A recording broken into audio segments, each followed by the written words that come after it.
कि आप only OPS, और ये पूरा देश समझ गया। यूपीएस में 96% लोगों ने नकार के ये साबित कर दिया कि उन्हें ओपीएस चाहिए।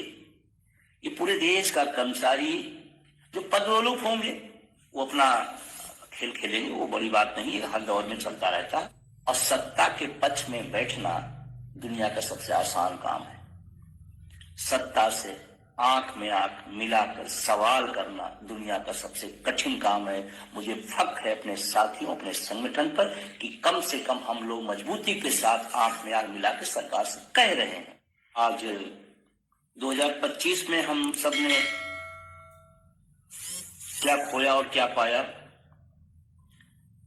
आने वाले 2026 में आगे की रणनीति, आगे की तैयारी और आगे कैसे हम अपने मिशन को आगे बढ़ाएंगे, तमाम महत्वपूर्ण बातें हैं जिसमें आप सबका सहयोग बहुत जरूरी है।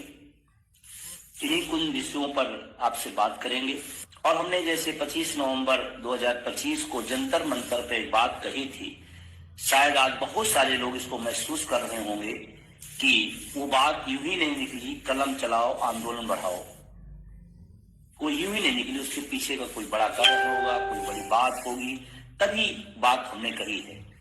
मैं सबको कहना चाहता हूं, अब कलम क्रांति की जरूरत है, बिल्कुल कलम क्रांति की ही जरूरत है, रक्त क्रांति नहीं। उससे बड़ी धार होती है कलम की क्रांति।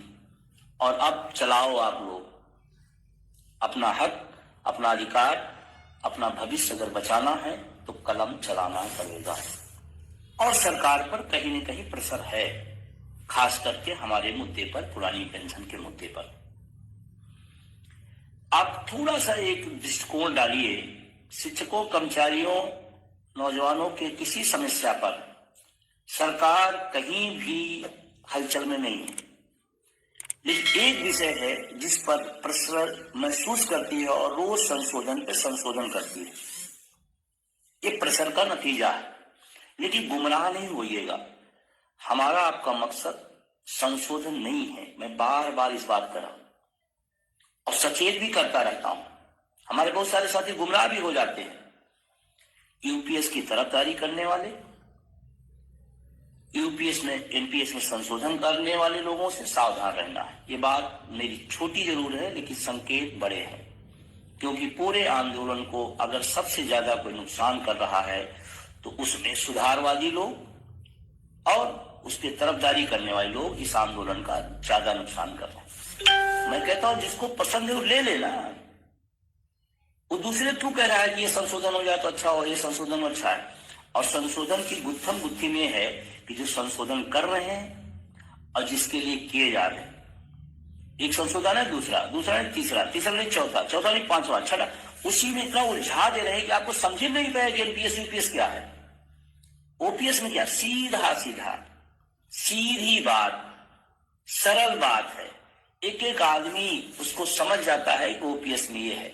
आज कोई कह दे, विशेषज्ञ बैठ बता दे कि अब तक की यूपीएस में क्या क्या संशोधन हुए और उसके क्या नेगेटिव और क्या क्या पहलू हैं, इतना उलझा दिया जा रहा है कि आप समझे ना पाए कि यूपीएस क्या है, आप समझे ना पाओ कि ये ठीक है वो ठीक है। इसलिए मेरे साथियों, मैं निवेदन करना चाहता हूं, सुधारवादियों से और तारीफ करने वालों से सावधान रहिएगा, नहीं पेंशन आंदोलन को आपको तहस नहस कर देंगे अपनी राजनीतिक रोटियां सेकने में। इसलिए आप सबसे मेरा निवेदन है कि आप ओनली ओपीएस, और ये पूरा देश समझ गया। यूपीएस में 96% लोगों ने नकार के ये साबित कर दिया कि उन्हें ओपीएस चाहिए। ये पूरे देश का कर्मचारी जो पदोन्मुख होंगे वो अपना खेल खेलेंगे, वो बड़ी बात नहीं है, हर दौर में चलता रहता है। और सत्ता के पक्ष में बैठना दुनिया का सबसे आसान काम है। सत्ता से आंख में आंख मिलाकर सवाल करना दुनिया का सबसे कठिन काम है। मुझे फख्र है अपने साथियों, अपने संगठन पर कि कम से कम हम लोग मजबूती के साथ आंख में आंख मिलाकर सरकार से कह रहे हैं कि आपकी एनपीएस ठीक नहीं है, आपकी यूपीएस ठीक नहीं है, हमें ओपीएस चाहिए। इतना मादा भी सब में नहीं होता है। हम अपने तमाम साथियों को धन्यवाद देता हूं, इस बात के लिए बधाई देता हूं जो इस अटेवा एवं ओपीएस उसके सहयोगियों के साथ खड़े हैं। वो आज के जमाने के बहादुर हैं, असली राष्ट्रभक्त हैं।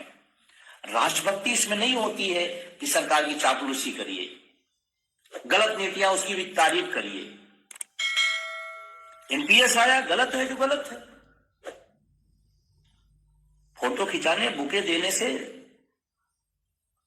ओपीएस बहाल होनी होती तो हो गई होती। सड़कों पर संघर्ष से होगा, और अभी तक जो मिला है वो संघर्षों से मिला।